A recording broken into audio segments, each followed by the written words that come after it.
Greetings, greetings, and welcome to Storytime with Dr. Helen Tinsley.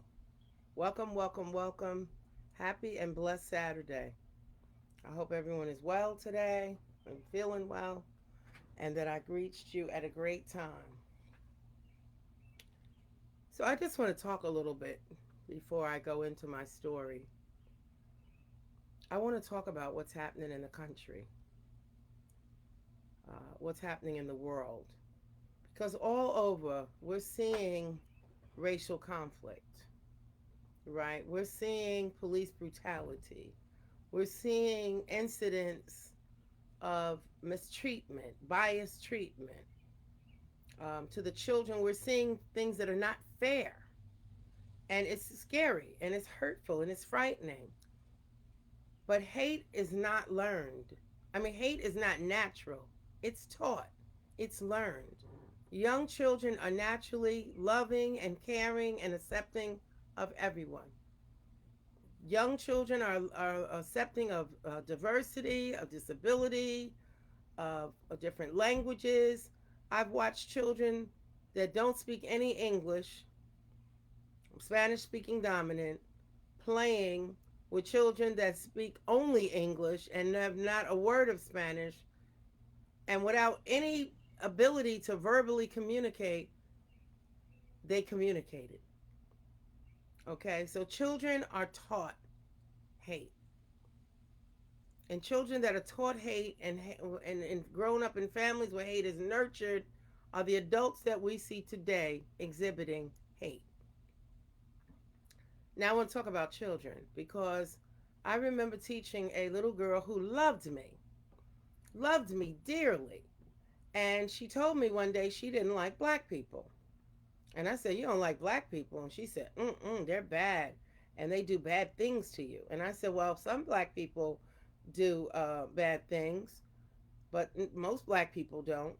I said, "Some white people do bad things, most white people don't. And some Spanish people do bad things, most Spanish people don't." And she said, "Oh no, Spanish," she was a Spanish speaking young lady, a Latino. She said, "Spanish people don't do bad things." So I said, "Well, do you like me?" She loved me and I loved her. I said, "Do you like me?" "Yes." I said, "I'm black." She was shocked. I named my age. "Do you like Mr. So and so?" "Yes." I said, "She's black." I named the 18 of the 25 children in the class one by one that she was friends with. And I said, "Do you like them?" "Yes." I said, "See, you do like black people." She said, "No, I don't like black people because they rob or steal from you." So this is the type of uh, mentality, unfortunately, that some children are brought up with. I was in a school a couple of years ago in South Jersey, in Atlantic County, and I've been in schools in Atlantic County in preschool, 3 and 4 year olds, where, kid you not, they never saw a black person. The class surrounds me. They look at me and they go, "You're brown." "Yes, I am brown." "I'm not brown, I'm white." They rub my skin. This was like 2016, 2017. I retired in 2018 to see if it comes off. I don't fault the children if they've never been exposed. There are remote areas, even in New Jersey, that people are isolated. I'm a North Jersey girl, born and raised in North Jersey. Never heard about the Pine Barrens in my life until I got the job working for the state. And I've been in remote areas of the Pine Barrens where I've met white students that had never encountered black people. I was in a school, and the teacher told this little boy he was the line leader. And I said, "Oh, good for you. You're the line leader." And he fell on the floor kicking and screaming and had a complete meltdown. I thought maybe he was epileptic and he was having a seizure. I don't know. I'm just a state monitor visiting the class. And the teacher went over to him and said, "What's wrong?" And he stopped immediately and he said, "My father said don't ever talk to brown people." That's a 4 year old. So that type of hate is taught. But just as much as hate is taught, love can be taught. We can teach children that no matter whether somebody has the same skin color as you, no matter if they speak the same language as you, no matter if they come from the same country as you, no matter if they're a boy or a girl, or if you're not sure how they present, uh, no matter if somebody is has special needs, whether they're in a wheelchair, whether they're autistic, whether they have cerebral palsy, whether they're blind, whether they're deaf, it doesn't matter. We can teach children, it doesn't matter, that we can love everyone, that we can be kind to everyone, that we can be caring to everyone, that we can uplift everyone, that we can support everyone. And maybe the change that's needed to make this country a country that's not only say great, even uh, safe for all people. Maybe that change will come from the children, because right now the youth of the world, the young people of the world, the millennials, the young people and older, are standing up saying no more. We're not going to take this anymore. No more. We want to know that our children that we're safe, that our children are safe, that our grandchildren are safe, and that we will be safe from generations to come.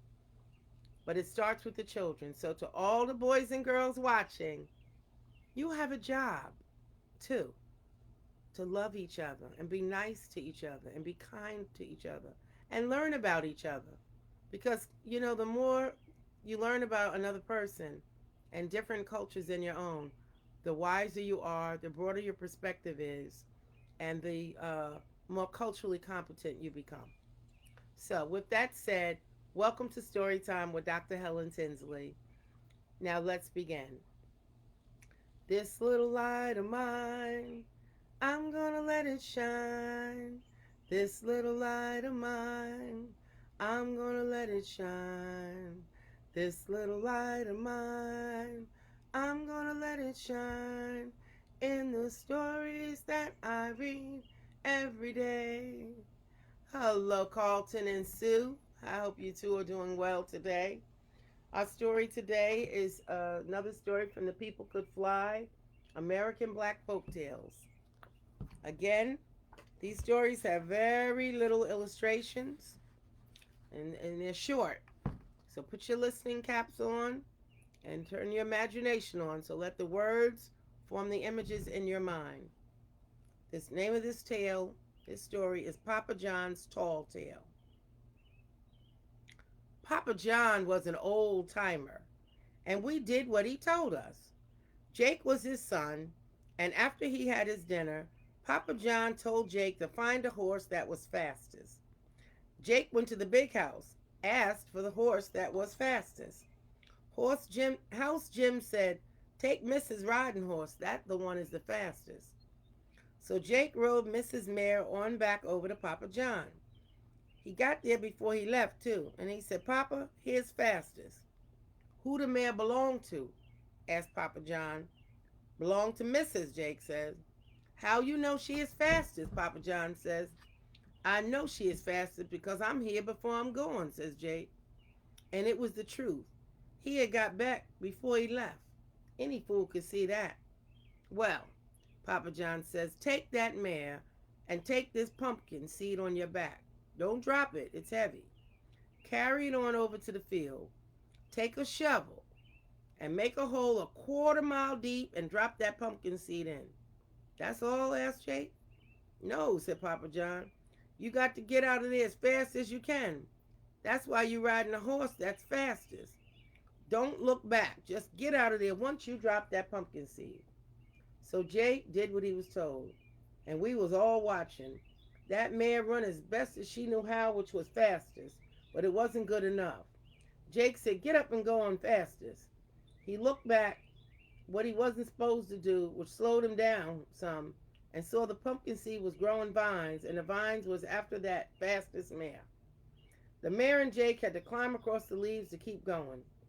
And then there were pumpkins house high. The hogs was eating the inside of them and living in there. So Jake and the horse riding on through, get on back to Papa John. Real upset Jake was and told him what happened. Papa John soothes him. "That's all right. That's all right. Nothing gonna get you next to me here, Papa John said. That wasn't much of a pumpkin seed to begin with. You should have been around when I was a turnip grower.